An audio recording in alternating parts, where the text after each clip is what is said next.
Gimana nih kabarnya hari ini adik-adik? Semoga selalu dalam keadaan sehat dan tetap semangat belajarnya ya. Oke, ibarat kata pepatah nih adik-adik, tak kenal maka tak sayang maka tak cinta. Jadi, biar terjalin nih chemistry di antara kita, izinkan kakak memperkenalkan diri terlebih dahulu. Perkenalkan, nama kakak Sylvia Emi Perifta. Di admin bimbel, kakak dikasih inisial Kak V. Jadi, adik-adik cukup manggil kakak Kak V saja. Kak V itu merupakan kepanjangan dari paling ingat. Jadi, harapan kakak selama belajar sama kakak, selain adik-adik ingat nama kakak, adik-adik juga bisa ingat materi yang kakak ajarkan. Kakak merupakan pengajar kimia di admin bimbel. Oke adik-adik, biar tambah semangat lagi nih belajarnya, kakak punya pantun nih buat adik-adik. Pantunnya, rusa lari ke padang datar, harimau datang untuk mengejar. Jikalau ingin tambah pintar, kita harus giat belajar. Setuju? Oke, setuju ya? So, adik-adik, tanpa berbasa-basi lagi, kita langsung saja masuk ke pembelajaran kita hari ini. Sebelumnya, kakak mau nanya dulu nih sama adik-adik, kira-kira kenapa sih kalau saat kebanjiran seperti ini, alat-alat listrik kita yang ada di rumah, yang ada di lingkungan kita, itu perlu kita amankan? Kenapa?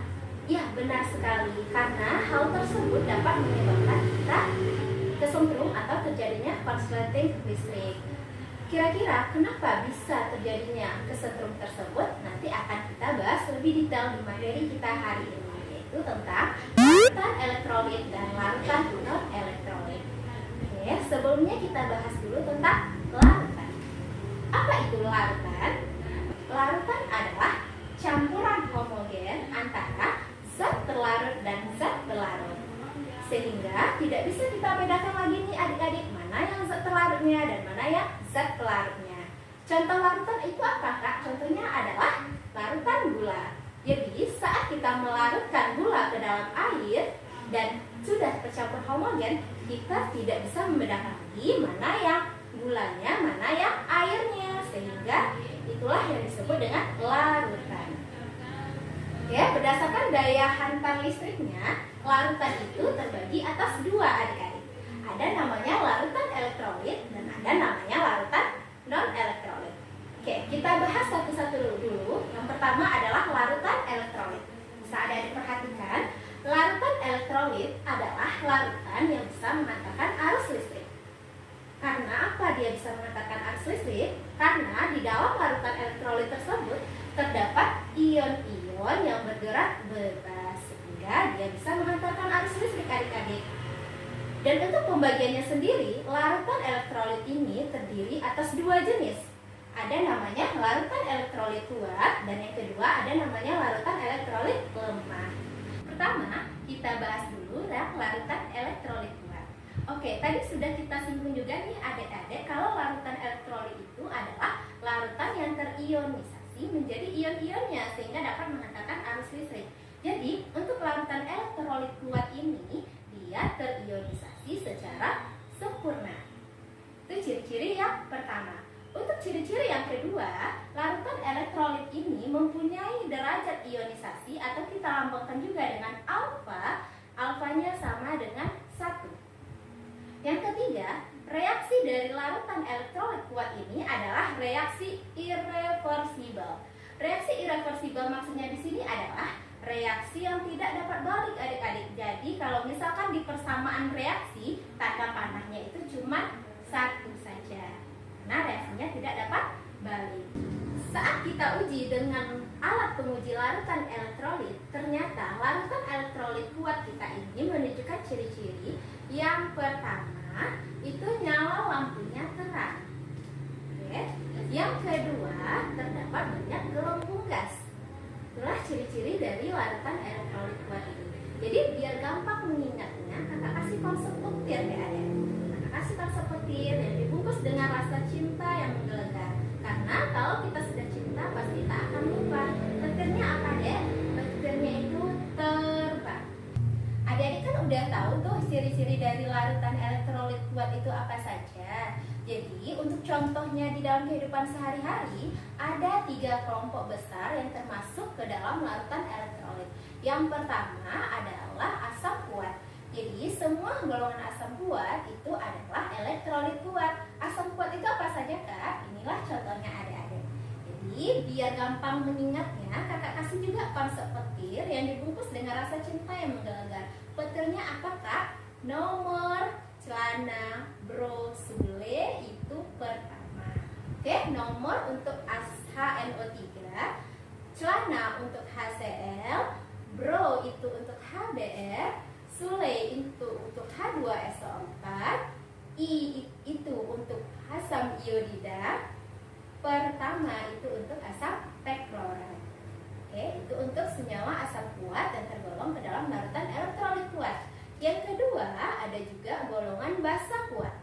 Contohnya apa, Kak? Contohnya adalah NaOH, KOH, dan sebagainya. Jadi yang mengandung OH biasanya golongan 1A2H itu adalah golongan dari basa kuat. Yang ketiga ada namanya senyawa garam. Jadi garam ini terbentuk dari senyawa asam yang kita reaksikan dengan senyawa basa, nantinya akan menghasilkan yang namanya garam. Contohnya apa, Kak? Contohnya di sini adalah garam NaCl. Atau yang kita kenal dalam kehidupan sehari-hari itu dengan garam dapur. Jadi garam dapur ini atau NaCl ini terbentuk dari basa kuat NaOH. Kita reaksikan dengan asam kuat HCl sehingga terbentuk garam NaCl. Untuk lebih lanjutnya tentang asam kuat, basa kuat, dan garam ini akan kita pelajari pada kelas 11 semester 2 adik-adik. Oke, sampai di sini adik-adik paham? Oke, kalau paham, kita lanjutkan ke larutan elektrolit yang kedua atau jenis yang kedua. Jenis yang kedua adalah larutan elektrolit lemah. Larutan elektrolit lemah ini mempunyai ciri-ciri. Yang pertama, dia hanya terionisasi sebagian. Sehingga untuk derajat ionisasinya atau alfanya itu besar dari 0 dan kecil dari 1. Oke. Yang ketiga, reaksinya itu bersifat reversibel atau bolak-balik. Jadi panahnya pada persamaan reaksi nanti panahnya 2 arah adik-adik. Itu untuk ciri-cirinya. Setelah kita uji dengan alat penguji larutan elektrolit, ternyata larutan elektrolit lemah ini menunjukkan ciri-ciri. Yang pertama, lampunya itu redup. Yang kedua, gelembung yang terbentuk itu hanya sedikit. Jadi biar gampang mengingatnya, kakak kasih juga konsep petir nih adik-adik. Petirnya itu nyari lampu sedikit gerak, atau nyari ini kepanjangan dari nyala, redup, lampunya sedikit gelembung. Dalam kehidupan sehari-hari, contoh dari larutan elektrolit lemah ini sering kita temui loh adik-adik. Contohnya apa, Kak? Yang pertama itu adalah asam lemah. Asam lemah tergolong ke dalam larutan elektrolit lemah. Contoh asam lemah itu apa? Contohnya adalah asam cuka. Atau kita kenal juga dengan rumus kimianya itu CH3COOH. Yang kedua, yang tergolong ke dalam elektrolit lemah adalah senyawa basa lemah. Contohnya apa, Kak? Contohnya adalah AlOH 3 kali. Selanjutnya kita masuk ke pembagian jenis larutan berdasarkan daya hantarnya yang kedua, yaitu larutan non-elektrolit. Kalau tadi larutan elektrolit adalah larutan yang dapat menghantarkan arus listrik, maka untuk larutan non-elektrolit ini adalah larutan yang tidak dapat menghantarkan arus listrik. Kenapa? Karena dia tidak terionisasi. Jadi karena dia tidak terionisasi, maka derajat ionisasinya atau alfanya itu sama dengan 0.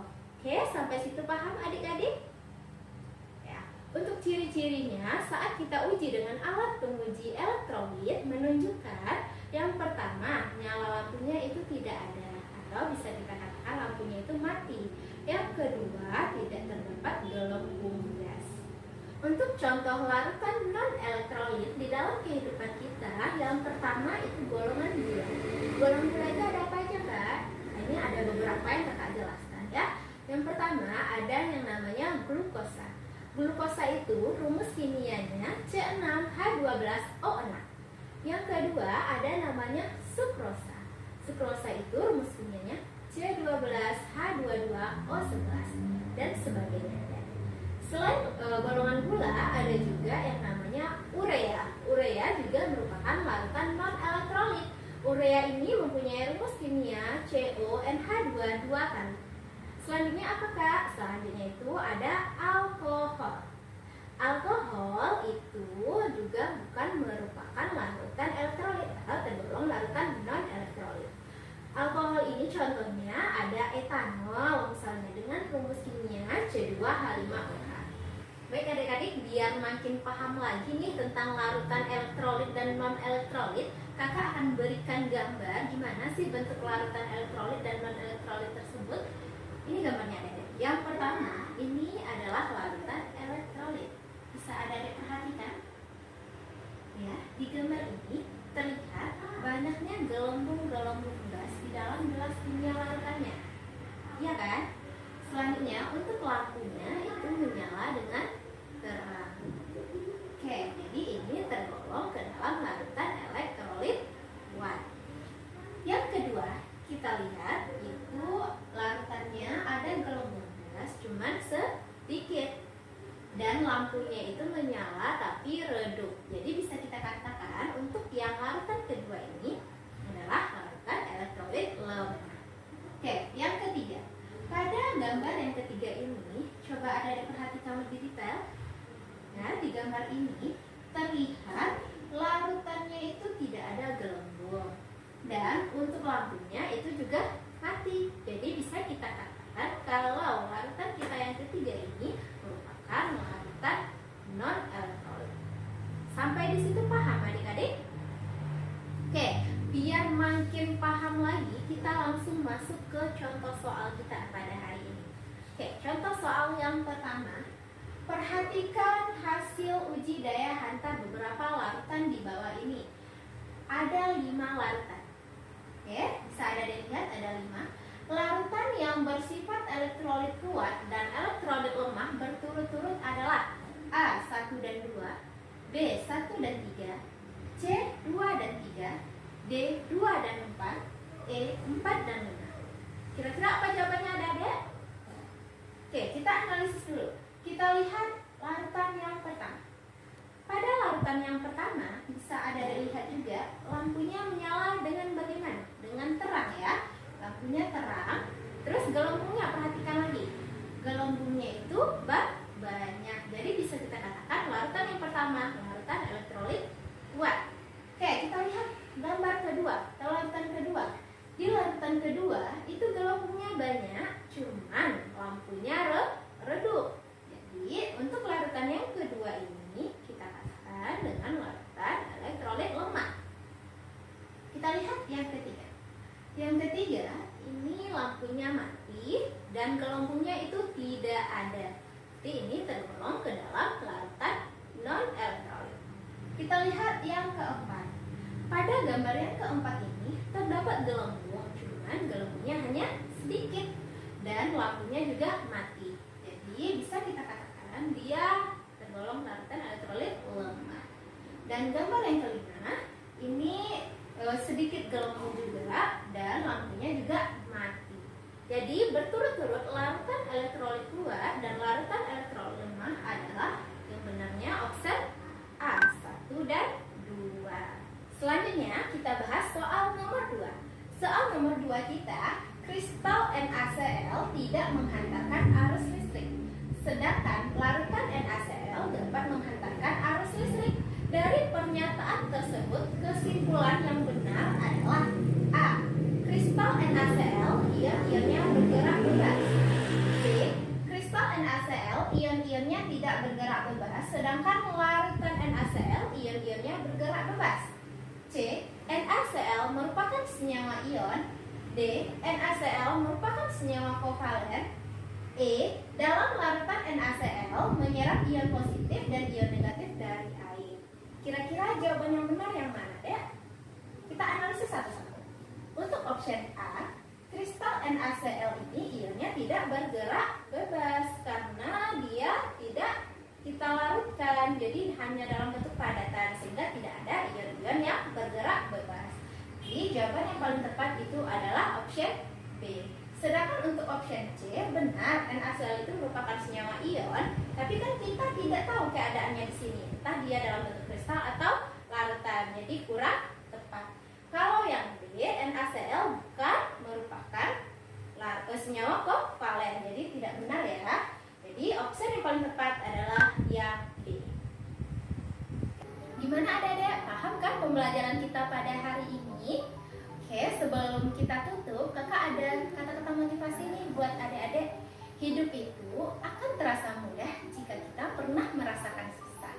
Oke, jadi walaupun hari ini adik-adik ini baru kelas 1 SMA dan baru belajar kimia, walaupun banyak orang yang mengatakan kimia itu sulit, tapi tenang aja dek, setelah adik-adik menjalaninya dan membahas soal-soal sulitnya, kimia itu tidak sesulit yang adik-adik bayangkan kok. Oke, tetap semangat belajarnya. Akhir kata, assalamualaikum warahmatullahi wabarakatuh.